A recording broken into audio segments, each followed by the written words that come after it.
اور کہا کما ارسلنا فیکم رسولا منکم یتلو علیکم آیاتنا، تمہیں میں نے وہ رسول دیے ہیں تمہیں میں سے جو تم پر میری آیتیں پڑھیں گے، وَيُزَكِّيكُمْ، اور میرے نبی تمہیں پاک فرما دیں گے۔ یہ جو تمہارے اندر داغ دھبے ہیں، جو تمہیں پریشان کرتے ہیں، جو تمہیں تکلیف دیتے ہیں، یہ تمہارے جو باطن کے روگ ہیں، یہ جو اندر کی کہانیاں ہیں، یہ ساری ختم کر دیں گے میرے رسول۔ نبی پاک صلی اللہ تعالیٰ علیہ وسلم نے نا لوگوں کے اس مرض کا علاج کیا جو بندے کو سکون میں مبتلا کر دیتا ہے، جو اس بیماری کو نکال دیا جو بے چین کرتی ہے، سکون کی طرف سرکار نے سفر کرایا۔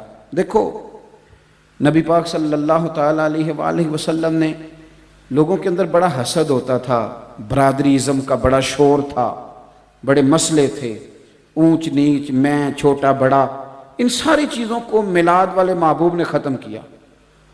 اور نبی پاک صلی اللہ علیہ وسلم نے فرمایا نہ کوئی گورا نہ کوئی کالا، نہ کوئی چودھری نہ کوئی کمی، نہ کوئی بڑا نہ کوئی چھوٹا۔ حضور کسی کی کوئی شان ہے بھی؟ فرمایا ہے ان اکرمکم عند اللہ اتقاکم، جو تم میں رب سے زیادہ ڈرے گا اللہ کی نظر میں اس کی زیادہ عزت ہو جائے گی۔ نبی پاک صلی اللہ علیہ وسلم نے یہ روگ ختم کر دیا، یہ مصیبت ختم کر دی۔ یہ جو بہت زیادہ بیماری ہے لوگوں کے اندر اس دور میں بھی تھی۔ آپ دیکھ لیں ابو جہل نے آ کے نبی پاک صلی اللہ علیہ وسلم کی بارگاہ میں یہ کہا تھا کہ ہمارا دل کرتا ہے آپ کے ساتھ بیٹھیں، لیکن یہاں بلال بیٹھا ہوتا ہے کالے رنگ کا حبشی غلام، دل کرتا ہے بیٹھے پر یہاں سلمان بیٹھا ہوتا ہے، دل کرتا ہے بیٹھے پر روم سے آیا ہوا سہیب بیٹھا ہوتا ہے، تو ان چھوٹے لوگوں کے ساتھ بیٹھے تو آپ ذرا ان کو ہٹائیں پھر ہم بیٹھیں گے۔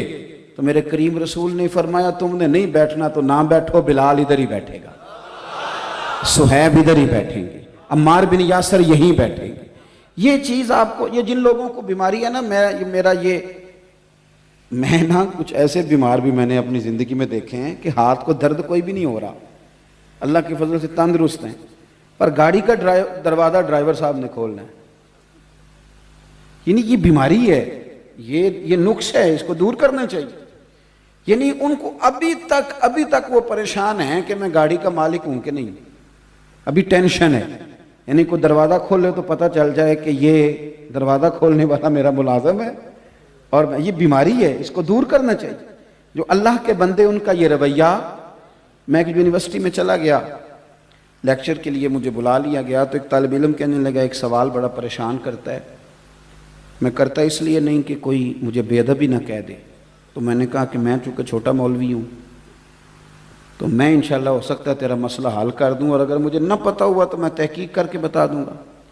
وہ کہنے لگا پیر صاحب میرے ذہن میں ایک سوال ہے کہ نبی پاک صلی اللہ علیہ وسلم نے یک جنبش قلم ایک حکم کے ساتھ سود حرام قرار دے دیا، شراب حرام قرار دے دی، لیکن غلامی نہیں ختم کی، غلام بکتے رہے، بعد میں بھی بکتے رہے۔ تو میرے دل میں یہ خواہش جنم لیتی ہے کہ کاش حضور اعلان کرتے آج کے بعد کوئی غلام نہیں۔ یہ سوالات اٹھتے ہیں نا۔ اور یہ جو ہمارے لبرل لوگ ہیں نا بیچارے، جو تنخواہ لیتے ہیں، کچھ اینکر پچھلی حکومت سے تنخواہ لیتے تھے، کچھ اس سے لیتے ہیں، اور کچھ تنخواہ لے رہے ہیں کہ اگر تم آ گئے تو پھر ہمارا کیا بناؤ گے، اس وعدے پہ کچھ کام کرتے ہیں۔ تو یہ بیچارے یہ بڑے کمزور سے لوگ ہیں، یہ کسی کے اشاروں پر بات کرنے والے، کلام کرنے والے۔ تو یہ اس طرح کی سوالات یہ پیدا کرتے ہیں، بچوں کے ذہنوں میں چھوڑتے ہیں۔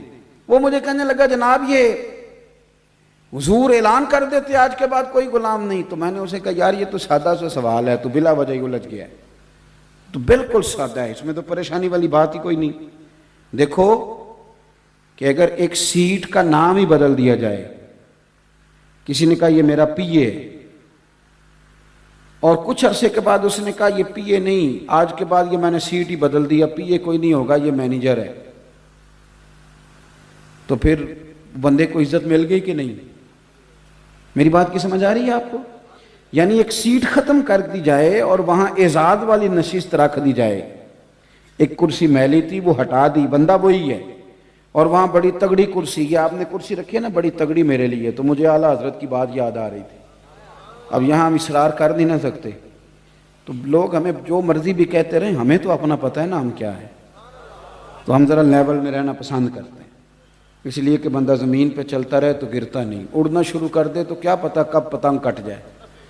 اس لیے زمین پہ نا میں تے گلیاں دا روڑا کوڑا، یہ تے محل چڑھایا ہے سائیاں۔ تو میرا عرض کرنے کا مقصد یہ ہے، آپ حضرات کے ساتھ جو میں کلام کر رہا ہوں تو معنی اس کا یہ ہے کہ اعلیٰ حضرت بریلوی رحمۃ اللہ تعالیٰ علیہ نے ایک جگہ پہ رکے اسٹیشن پہ نماز پڑھنے کے لیے، تو بہت بڑی کرسی رکھ دی، حالانکہ وہ مجدد تھے، 1000 کتاب کے مصنف تھے، تو فرمایا یہ کرسی نہ رکھو، اس سے مجھے تکبر چھلکتا نظر آتا ہے، سادی کرسی رکھو، اس سے میں اپنے آپ کو آسان محسوس کروں۔ تو کرسی اگر اچھی کر دی جائے تو خود بخود نشست بدل جاتی ہے۔ میں نے کہا میرے بھائی، نبی پاک صلی اللہ علیہ وسلم نے نا غلامی کا نام ہی بدل دیا۔ آپ ابو داؤد شریف پڑھیں، نبی پاک نے نا غلامی کا نام بدل دیا۔ میری باتوں کی سمجھ آ رہی ہے؟ حضور نے فرمایا آج کے بعد یہ تمہارے غلام تمہارے بھائی ہیں، اور خالی بھائی کہہ کے نا تو سرکار آگے نہیں بڑھے، بلکہ حضور نے شرط لگائی، فرمایا یہ تمہارے بھائی ہیں، جس طرح کا خود کھانا اس طرح کا انہیں کھلانا، اور جس طرح کا خود پہننا اس طرح کا انہیں۔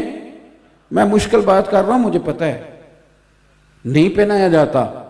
آج جو بڑے دعوے کرتے ہیں نا سوشل لائف کے، اور بڑے بڑے سیمیناروں میں جا کے لیکچر دیتے ہیں انسانی حقوق پر، وہ بھی یہ کام نہیں کر سکتے۔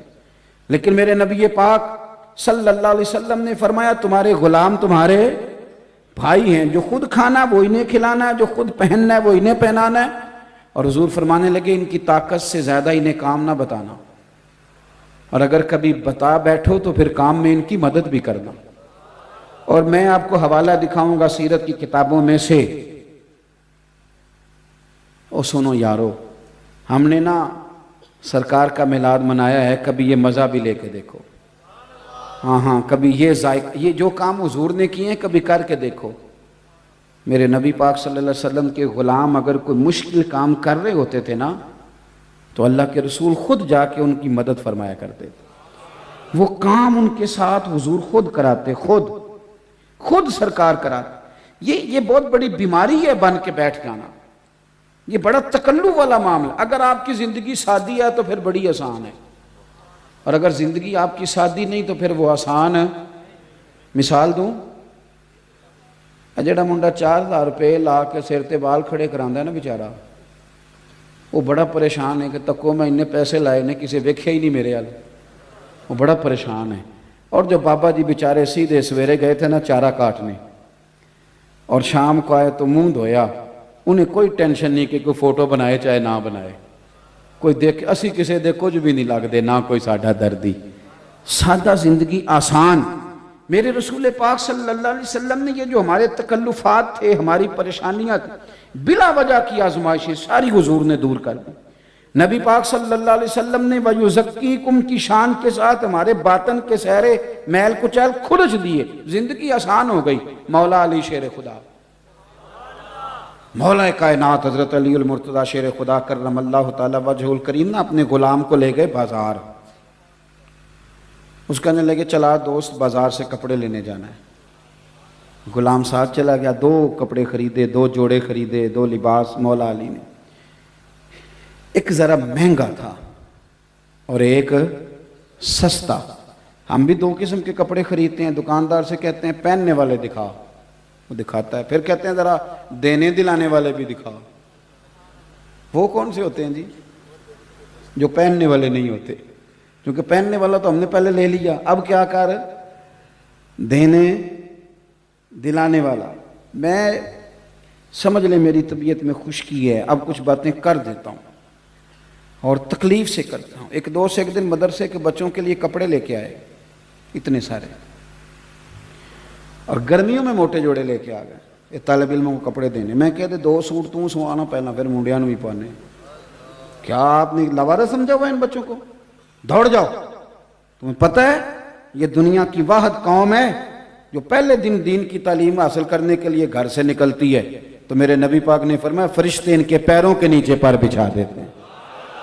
یہ کپڑے جو کو پہنتا نہیں ہے تم طالب علموں کے لیے لے کے آ گئے ہو؟ کس نے تمہیں یہ کہا ہے کہ یہ کوئی مسکین لوگ ہیں، یہ بڑے شاندار لوگ ہیں، لوگوں کے پاس چھوٹی چھوٹی ممبریاں ہوتی ہیں، ان کے پاس مدینے والے کا ممبر ہوتا ہے؟ تم کس طرح کی بات کر رہے ہو؟ یہ کچے پکے معاملے یہاں نہیں چلتے۔ ہاں اور نہ ہم ان طبیعتوں کے قائل ہیں. سانو تخت ہزارے دی لوڑ کی ہے. نالے کی لگے شہر بمبول دے نال اسی اپنی بال کے سیکنے ہیں. سانو کی لگے کسی اور دے نال. ہم خودداری سے جیتے ہیں اور طالب علموں کو خودداری کا درس دیتے ہیں. اس لیے آپ میری بات پر توجہ کریں. حضرت مولا علی شیر خدا رضی اللہ تعالیٰ نے بازار لے گئے غلام کو. 2 جوڑے لیے, ایک ذرا مہنگا تھا ایک سستا تھا. غلام کہتا ہے ڈیفینیٹ تھا کہ جو سستا ہے وہ میرا اور مہنگا آقا کا, لیکن تھیلا ایک ہی تھا. میں نے کپڑے اٹھائے, وہ چوک آ گیا جہاں سے مولا کائنات نے اپنے حجرہ نور میں جانا تھا اور میں نے اپنے گھر آنا تھا. تو حضرت علی فرمانے لگے پتر وہ میرا جوڑا مجھے دے دے. کہتے ہیں وہ میں نے مہنگا نکال کے دیا. تو حضرت علی فرمانے لگے یہ نہیں میرا, وہ حضور نے بتایا نا یہ تمہارے بھائی ہیں, تو وہ اس کا عملی فرمایا یہ نہیں میرا. پڑھیے امام غزالی نے اس کو لکھا ہے, فرمایا وہ میرا دوسرا وہ دو. تو غلام نے ایک وجہ بیان کی, کہنے لگا حضور نہیں آپ مہنگا پہنے آپ آقا ہیں, میں سستا پہنتا ہوں میں غلام ہوں. تو حضرت علی چونکہ عالم ہے نا, اب یہاں علماء بیٹھے ہیں, عالم جو ہوتا ہے وہ دلیل کے ساتھ بات کرتا ہے. ایسے نہیں کہ نہیں تو ادھر لا, ایسے نہیں, دلیل دی. اس نے ایک علت بیان کی, ایک وجہ بیان کی. کہنے لگا حضور میرے پاس سبب ہے, وہ سبب یہ ہے کہ آپ آقا ہیں اور میں غلام ہوں, لہذا آپ پہنیں گے مہنگا اور میں پہنوں گا سستا. تو حضرت علی فرمانے لگے وجہ ہی بیان کرنی ہے نا تو میرے والی کر لینا. کوئی وجہ ہی بنانی ہے نا مہنگے سستے کی, تو تو نے بھی ایک دلیل دیا تو ایک میں بھی دے دیتا ہوں. کہا حضور آپ کے پاس کیا دلیل ہے؟ تو حضرت علی فرمانے لگے مجھے دے سستا کیونکہ میں بوڑھا ہوں, اور تم پہن مہنگا اس لیے کہ تو جوان ہے.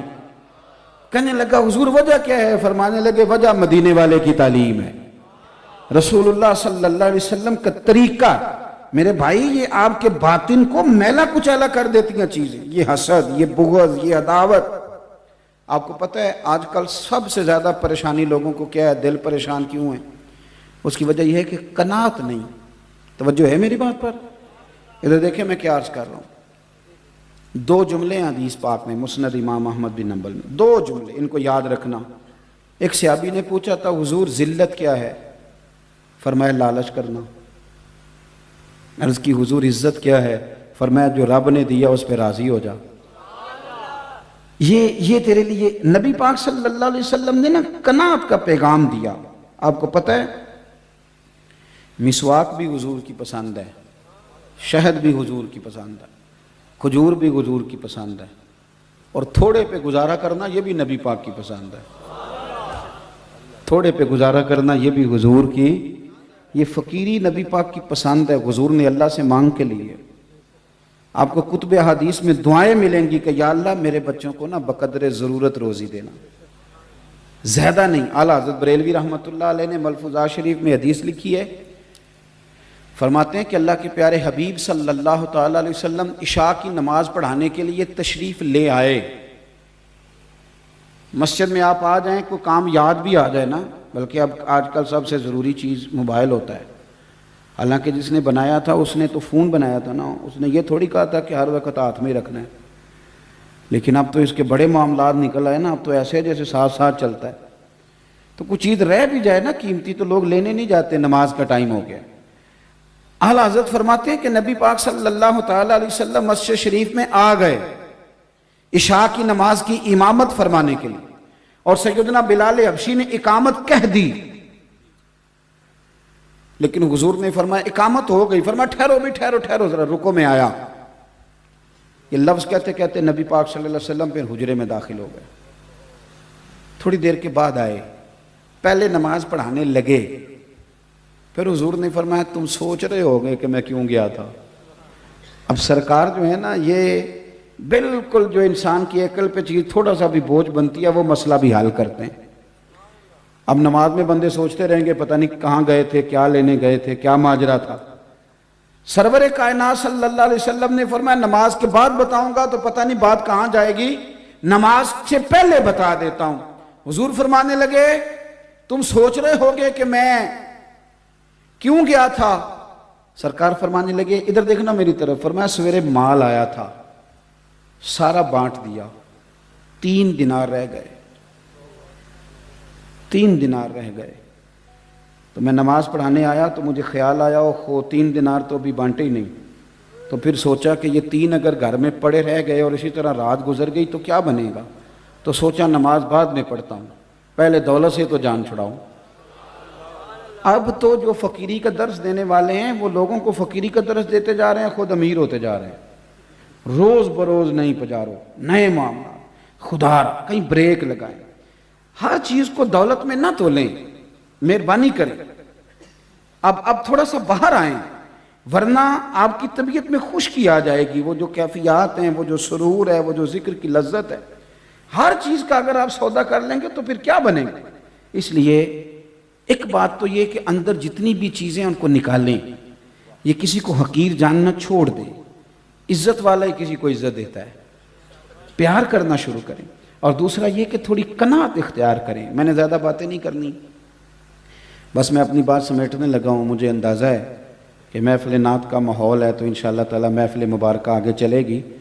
اور میں ویسے بھی اللہ تعالیٰ آپ کو جزائے خیر دے، انہوں نے مدینہ شریف میں ملاقات ہو گئی، پھر بھی بعد میں بڑی محبت کے ساتھ کہا تو میں حاضر ہو گیا، ورنہ میں بزدل سا خطیب ہوں۔ ہم تو اس وقت جلسہ کر کے بڑی دیر کے گھر بھی پہنچ جاتے ہیں۔ کوئی دلیر لوگ ہوتے ہیں نا، ساری رات جاگ لیتے ہیں، کچھ کو نیند گرا لیتی ہے، تو ہم بڑے گرے۔ ہم تو اب تو میں زور کے بعد کہتا ہوں دوستوں تھوڑا سا بلا لینا یار کو، اللہ رسول کی بات کر لیں۔ یہ رات ساری کے جلسے تو دلیر لوگوں کا کام ہے، دلیر میں صحیح کہہ رہا ہوں، جو شب زندہ دار قسم کے لوگ ہیں وہ کر لیتے ہیں۔ اب ایک بات اور جو طبیعت پر، من پر بڑا بوجھ بنتی ہے لوگوں کے، وہ یہ ہے کہ ہمارے ہاں نا آہستہ آہستہ سے پیار کرنے کا مزاج ختم ہوتا جا رہا ہے۔ مختلف طبقات پر تنقید کرتے ہیں، اور آہستہ آہستہ ہر طبقہ بدنام ہو گیا۔ یعنی ایسا نہیں ہے کہ آپ پولیس والوں کا نام لیں تو لوگ کہیں گے یہ بڑا بدنام طبقہ ہے، جو لوگ علماء سے دور ہیں ان کے سامنے کسی مولوی کا بھی نام لیں تو اللہ معاف فرمائے ان کا اللہ بولا جب گڑبڑ ہے۔ یعنی کوئی طبقہ، پٹواری کی بڑی عزت ہے ہمارے معاشرے میں، تحصیلدار کی، ٹیچر کی، ہم نے کچھ شاید چھوڑی نہیں، کسی جگہ بھی کوئی بھی وقار قائم نہیں رہا۔ اس کا نقصان پتہ کیا ہوتا ہے؟ جب بندہ غیبتیں کرتا ہی رہتا ہے تو اسے یوں لگتا ہے کہ جیسے سارا زمانہ خوفناک لوگوں سے بھرا ہوا ہے، کوئی اپنا نہیں، کوئی مخلص نہیں، کوئی پیارا نہیں۔ میں ملک سے باہر تھا تو ایک صاحب مجھے کہنے لگے پاکستان کا بڑا برا حال ہے، سیاستدان چور ہیں، تاجر دھوکہ کرتے ہیں، مولوی لڑتے ہیں، پیر لٹیرے ہیں معاذ اللہ۔ تو میں نے اسے کہا کہ آپ کو باہر بیٹھ کے ساری باتوں کا کیسے پتہ ہے؟ آپ وہاں آئیں، اللہ کے فضل سے ایسا کوئی معاملہ نہیں ہے۔ کس نے آپ کو کہا ہے؟ یہ کس نے آپ سے بات کر دی اس طرح کی؟ اللہ کا فضل ہے، لوگ اچھے برے ہیں، لیکن ہمارا اس قوم سے تعلق ہے کہ کل ابھی زلزلہ اور سیلاب آیا تھا تو جس بیٹی بیچاری نے سلائی مشین پہ بیٹھ کے سارا جہیز بنایا تھا اس نے بھی زلزلے والوں کو دے دیا تھا۔ آج کسی ایک بزرگ کو خون کی بوتل کی ضرورت پڑتی ہے، 14 جوان چوک میں کھڑے ہوتے ہیں، یہ قوم آپ کو بری نظر آتی ہے؟ اب رمضان شریف میں مسجدیں تھوڑی ہوتی ہیں، حافظ زیادہ ہوتے ہیں، تو علماء محنت کر رہے ہیں تو دین کا پیغام آگے جا رہا ہے نا۔ یہ سبق پڑھا رہے ہیں تو حافظ تیار ہو رہے ہیں۔ ہر مسجد میں جمعہ ہوتا ہے تو کسی نے علم پڑھایا تو کوئی آگے جمعے کے بیان کر رہا ہے نا۔ کس طرح کی آپ بات کرتے ہیں؟ یہ کمزوریاں ہم نے پیدا کی۔ میں اللہ کے فضل سے تنہائی میں بھی نعت خوانوں کی مخالفت نہیں کرتا، میں کسی وائس کی مخالفت نہیں کرتا۔ اس کی وجہ یہ ہے کہ میں ایک بندہ ہوں، میں یہاں تقریر کر رہا ہوں، لیکن محفل تو اس وقت میرپور میں بھی ہو رہی ہوگی، گجرات میں بھی ہو رہی ہوگی، لاہور میں بھی ہو رہی ہوگی، تو جب میری اوقات اللہ نے اتنی بنائی ہے کہ میں صرف یہاں بات کر سکتا ہوں تو پھر مجھے چاہیے نا جو لاہور ذکر رسول کر رہا ہے میں اس کو بھی مان ہی جاؤں۔ یہ تھوڑا نکلیں آپ ان چیزوں سے، آپ تھوڑا سا زندگی کو مثبت بنائیں۔ میرے رسول پاک صلی اللہ علیہ وسلم نا لوگوں کو عزت دیتے، لوگوں سے پیار کرتے، ہر طبقات کے لیے حضور نے عظمت بیان کی، ہر طبقے کے لیے عالم کے فضائل بیان کیے، حافظ کے فضائل بیان کیے، حاجی کے فضائل بیان کیے۔ نبی پاک صلی اللہ علیہ وسلم کی نعت پڑھنے والے کو میرے نبی نے چادر عطا فرمائی، میرے رسول پاک نے قاضی کے فضائل بیان کیے، عدل کرنے والے بادشاہ کے فضائل بیان کیے، جو بیٹی پالے اس کے فضائل بیان کیے۔ رسول کائنات صلی اللہ تعالیٰ علیہ وسلم نے فرمایا رستے سے روڑا ہٹانے والے کو بھی میرا رب جنت عطا فرما دے گا۔ رسول پاک صلی اللہ علیہ وسلم نے محنت کر کے، مزدوری کر کے، کوشش کر کے پیسہ کمانے والے کو اللہ کا دوست کہا۔ حضور نے تاجر کے بارے میں کہا، تاجر کے بارے میں ترمذی کی حدیث ہے، فرمایا تو سچ بول کے تجارت کرنا، اللہ سچے تاجر کو قیامت کے دن نبیوں کے ساتھ جگہ عطا فرمائے گا۔ کون سا ایسا طبقہ ہے جس کی حضور نے، اور یار کچھ نہیں، ایک مومن ہے، داڑھی سفید ہے، کچھ نہیں، مومن ہے اور داڑھی، خالی مومن ہے، نہ حافظ ہے، نہ مولوی ہے، نہ مفتی ہے، نہ قاری ہے، نہ نعت، کچھ نہیں، مومن ہے، داڑھی سفید ہے۔ میرے نبی پاک نے فرمایا یہ میرا مومن سفید داڑھی لے کے جب قبر میں جائے گا ترا فرشتوں سے فرمائے گا اسے عذاب نہ دینا، میرے نبی کی سنت وہ بھی سفید رنگ کی، مجھے حیا آتی ہے اسے عذاب دیتے ہوئے۔ حضور نے تو ہر طبقے کو عزت دی، ہر طبقے کے حصے میں حضور نے عزت لکھی۔ عورتوں نے آ کے عرض کیا تھا یا رسول اللہ صلی اللہ علیہ وسلم، مرد ساری فضیلتیں لے گئے، قاضی بھی مرد بنے، مجاہد بھی مرد بنے، غازی بھی مرد بنے، ہم تو پیچھے رہ گئیں۔ تو نبی پاک صلی اللہ تعالیٰ علیہ وسلم نے فرمایا تمہیں پتہ ہے کہ جب تم حاملہ ہوتی ہو تمہارے پیٹ میں بچہ ہوتا ہے تو کریم محبوب فرماتے ہیں جتنا تلوار لے کے میدان میں جہاد کرنے والے کو اجر ملتا ہے اتنا ان دنوں میں بی بی کو اجر دیا جاتا ہے، اور اگر اسی حالت میں بچے کے ولادت کے وقت وہ انتقال کر گئی تو اللہ کے رسول فرماتے ہیں رب اسے شہیدوں کے ساتھ کھڑا فرمائے گا۔ ہر طبقے کو میرے نبی پاک نے اکرام دیا۔ ہم نہ اپنی عزت سمجھتے ہیں اور نہ کبھی سامنے والے کا اکرام کرتے ہیں۔ اگر سب سے پہلے تو ہمیں خود سمجھنا چاہیے، خود اپنے آپ کو خوش قسمت سمجھیں، آپ جہاں بھی بیٹھیں، جو فضائل سرکار نے ہمارے لیے بیان کیے انہیں کھولیں، اور شکر کا رویہ پھر طبیعتوں سے تلخی جاتی ہے۔ جب آپ راضی رہنے، ہمارے ہاں نا کوئی بندہ آتا ہے وہ ہمیں تلخ کر کے چلا جاتا ہے، یہ ہماری مذہبی سٹیج پہ بھی یہ کام ہوتا ہے، پہلا باری میری ہے تو پھر باری میری ہے، تو اس سے بھی بڑی پریشانی ہے۔ محفل کرانے والا بیچارہ اس طرح ہوتا ہے کہ جس طرح کڑکی میں پھنسا ہوا بندہ ہے، پتہ نہیں کب نکلے گا، کب اس کی جان چھوٹے گی، بڑا خوف۔ یہ مذہبی محافل میں ہوتا ہے، میں ہم کو صحیح بتا رہا ہوں۔ یہی حال باقی جگہوں پہ میں نے دیکھا ہے۔ اور میں ایک دن جا رہا تھا گاڑی میں تو ایک آدمی نا غلط کراس کر گیا، تو اب وہ گاڑی بڑی مشکل سے ڈرائیور نے سنبھالی تو اسے غصہ چڑھ گیا، بچے کو، گاڑی چلانے والے کو، وہ تلخ کر گیا ماحول۔ دو چار باتیں اب ہوئیں تو میں نے دیکھا اس کا موڈ خراب ہو گیا ہے۔ میں نے آخیا میں کہ پتر اس تے جو کرنا سی وہ کر گیا، تو نساں تے سفر کرنا ہے کہ نہیں؟ نبی پاک صلی اللہ علیہ وسلم نے ہمیں کیا سبق دیا؟ حضور نے ہمیں معاف کرنے کا سبق دیا، اور اس طرح معاف کرنا کہ بات ہوئی ہی نہیں، ہمیں پتہ ہی کوئی نہیں، اسی کسے دے کچھ بھی نہیں لگتے، اور ضرورت ہی کوئی نہیں۔ اتنا لمبا رٹا، اتنی لمبی کہانی، اتنی انا کا بت۔ مشکاہ شریف پڑھیے، ایک صحابی دوڑے دوڑے آئے، انہوں نے کہا یا رسول اللہ معاذ اللہ ثم معاذ اللہ، نقل کفر، کفر نہ باشد۔ کفار نے بیٹھ کے سوچا ہے کہ جو لفظ محمد ہے نا صلی اللہ علیہ، اس کا معنی الذی یحمد حمدن بعد حمد، جس کی بار بار تعریف کی جائے اسے محمد کہتے ہیں۔ انہوں نے سوچا ہے کہ یار ہم بڑے بیوقوف لوگ ہیں، محمد بھی کہتے ہیں، اور محمد کا تو معنی ہی تعریف ہے، اور محمد بھی کہتے ہیں اور تنقید بھی کرتے ہیں، یعنی جو محمد ہو اس پر تنقید نہیں ہو سکتی۔ نہیں سمجھ آئی آپ کو میری بات؟ جو محمد ہو اس پر تنقید، کیونکہ محمد کا معنی ہی ہے تعریف کیا ہوا۔ تو کہنے لگے ہم بڑے بیوقوف ہیں، چونکہ اہل زبان تھے، فصیح و بلیغ لوگ تھے، معاذ اللہ ثم معاذ اللہ، نقل کفر، کفر نہ باشد۔ انہوں نے کہا کہ آج کے بعد ہم مزمم کہیں گے، یہ لفظ کہہ کہ انہوں نے برا بھلا کہنا شروع۔ ایک صحابی دوڑے آئے اور بڑی ان کی طبیعت کے اندر پریشانی کا، یا رسول اللہ میں ان کی گردن اڑا دوں گا۔ حضور نے فرمایا کیا ہوا؟ حضور مجھے اجازت دیں ٹکڑے ٹکڑے کر دوں۔ او ہوا کیا ہے؟ عرض کی حضور وہ آپ کو مزمم کہہ کے گالیاں دے رہے ہیں، کیا انداز ہے کریم رسول کا۔ حضور فرمانے لگے یشتمیون مزممم ویلعنون مزممم وانا محمد صلی اللہ علیہ وسلم۔ فرمایا وہ کسی مزمم کو گالیاں دے رہے ہیں، پتہ نہیں کس مزمم کو برا کہہ رہے ہیں، میں کوئی مزمم ہوں؟ مجھے تو میرے رب نے محمد بنا کے بھیجا ہے۔ اب ہر بندے کو منہ لگاتا پھریں گے، ہر ایک کو دیکھیں گے تو نے کیا کہہ دیا، تو نے دیکھ کے ہنس پڑا، تو نے مجھے سلام۔ یہ چھوڑیں، یہ بڑے لوگ اس طرح کی باتیں وہ نہیں کرتے، وہ کہتے ہیں جا اپنا کام کر۔ اور میرے پاس ایک دن ایک بچہ نا، ہمارے یہاں چونکہ آج کل سب سے زیادہ کام بحث کا ہوتا ہے، وہ بیچارے اتنی ساری کتابیں لے کے آ گیا، یہ میرے جواب دیں، یہ مجھے جواب دیں، یہ مجھے جواب دیں۔ تو میرے حضرت صاحب نے مجھے ایک وظیفہ بتایا، میں اپنا سبق پڑھ رہا تھا، وہ تو پسینوں پسینی ہو گیا بیچارہ حوالے دیتا دیتا. میں نے بچے سے کہا اسے پانی پلاؤ یار. پانی شانی پلایا تو ساری باتیں کہہ کے کہنے لگا جی کوئی جواب بھی دیں. میں کہ پتر جا کسے بڑے نو کل جا کے, اب تجھے جواب دیں گے پھر تیرا کو بڑا آ جائے گا. ہر آدمی اس قابل نہیں ہے. یہاں لوگ لے آتے ہیں کلپ اٹھا کے کہتے ہیں یہ بندہ یہ بات کر رہا ہے اس کا جواب دیں. تو میں نے کہا ہمارا سٹیٹس نہیں ہے ہر ایک آدمی کو منہ لگائیں گے. ہم تو سمجھتے ہیں کہ دشمن بھی کچھ سیانا ہونا چاہیے. ایسے تو نہیں نا کہ جو مرضی اٹھ کے کہے میں تیرا دشمن ہوں تو ہم اس کے ساتھ دشمنی کریں گے. یہ کوئی بات ہے؟ جہاں اپنا کام کر جا کے. اس طرح بھی کبھی ہوتا ہے. حضرت عمر بن عبدالعزیز رحمۃ اللہ علیہ گلی سے گزر رہے تھے, لکڑی کے جوتے پہنے ہوئے تھے.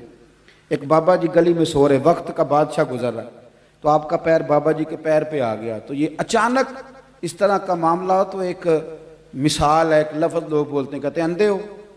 یہی کہتے ہیں نا جی, ٹکر لگ جائے نا گاڑی کو تو پہلا لفظ پتہ کیا ہوتا ہے؟ اندھے ہو. جملہ استفہامیہ. تو جلدی سے بابا جی سوئے ہوئے تھے تو پورے اٹھے بھی نہیں, آنکھیں کھول کے دیکھا بھی نہیں کہ سامنے بادشاہ ہے. کھڑاؤں پہنے تھے لکڑی کے جوتے. کہنے لگے آپ اندھے ہیں؟ تو حضرت عمر بن عبدالعزیز مسکرا کے, آپ ہنس پڑے مسئلہ ہی سارا حل ہو جاتا ہے. مسکرا کے فرمانے لگے نہیں بابا جی مجھے نظر آتا ہے. اس چائے سے کیتلی اکثر زیادہ ہی گرم ہوتی ہے. تو وہ جو ساتھ تھے نا سپاہی, انہوں نے تلواریں نکال لی. کہنے لگے حضرت جی ہم اس کی گردن اڑائیں گے. آپ نے فرمایا تمہیں کیا ہوا؟ کہنے لگے اس نے آپ کو اندھا کہا ہے. فرمانے لگے نہیں اس نے تو نہیں کہا. کہا ہے؟ میں نہیں کہا. حضرت جی کہا ہے. فرمایا بابا تم سے باتیں کر رہا تھا کہ مجھ سے کر رہا تھا؟ کہا حضور آپ سے کر رہا تھا. تو فرمانے لگے بیوقوفو, اس نے تو صرف ایک سوال پوچھا ہے. اس نے کہا کہ آپ اندھے تو نہیں. تو میں نے کہہ دیا نہیں مجھے نظر آتا ہے. اس میں جھگڑے والی کون سی بات ہے؟ اور میاں جتن تے ہر کوئی کھیڑے. یہ تے سارے بندے جتن نکلے دنیا تے, کوئی ہے جو ہار دے نکلا ہے؟ درویش کہتے ہیں جتن تے ہر کوئی کھیڑے. اوے تو ہارن کھیڑ فقیرا, اوے جتن دا مل کوڈی پیندائی, ہارن دا مل ہیرا. تو اس لیے یہ بوجھ ہیں آپ کی طبیعت میں. یہ جو ہمارے گھروں میں بیویاں نکلی ہوئی ہیں جیتنے کے لیے, ساس نے بھی جیتنا ہے اور بہو نے بھی ہارنا. اس منڈے پہ جڑا وچکار ہے بیچارہ, انہیں ہار جانا بیچارے نے. آج بھی ہار گیا اور وہ کوئی کام نہیں بیچارہ کر پاتا. میں صحیح بتاتا ہوں, نہ بیچارہ دفتر میں دل لگتا ہے نہ کوئی ڈیوٹی. لڑائی جب گھر میں ہوگی, گھر میں جسے سکون نہیں تو تو یہ تھوڑا سا نا ان چیزوں سے نکلیں. یہ طبیعتوں کا بوجھ ہیں. میرے اللہ تعالیٰ نے فرمایا کہ میں نے تمہیں وہ نبی دیے ہیں یتلو علیکم آیاتنا ویزکیکم, میری آیتیں پڑھتے جائیں گے اور تمہارے دل صاف کرتے جائیں گے. اس میلاد شریف پہ سب سے ضروری کام یہ ہے کہ ہم نے اپنے دل صاف کرنے, مہربانی فرما, اور ہر بندے سے صاف کریں. اجتنبوا کثیرا من الظن ان بعض الظن اثم, بدگمانیوں سے بچیں. اچھے چیزوں کا اچھا ترجمہ کریں. کوئی بات آپ کے سامنے ہو تو مثبت پہلو اس کا قبول کریں. آپ نے خیر کے نظریے کے ساتھ آگے بڑھنا ہے. میں تو اب چونکہ میں بڑا سخت مخالف ہوں یہ جو تقریروں کی بندر بانٹ ہوتی ہے, نعتیں بکتی بکاتی ہیں, میں بڑا, آپ کو پتہ ہے میں بڑی تنقید کرتا ہوں. لیکن میرا ایک نظریہ اور بھی ہے. ایک نعت ایک دفعہ نعت پڑھ رہے تھے مرحوم اعظم چشتی کا کلام, تو مجھے بڑا مزہ آیا, بڑا سرور آیا. کوئی بندہ رو رہا ہو تو کئی دفعہ اسے دیکھ کے بھی بندہ رو ہی پڑتا ہے, اس کی کیفیت اثر. تو میرے بھی آنسو آ گئے. تو میں نے ساتھ والے سے کہا آج بڑا مزہ ہے. کہندہ انہیں 40,000 لے آج. تو میں نے کہا تو 10 منٹ ٹھہر جاتا ذرا, مجھے مزہ تو لے لینے دیتا. اور پھر میں مثبت پہلو, ہنسنے کے لیے نہیں, مثبت پہلو عرض کر رہا ہوں.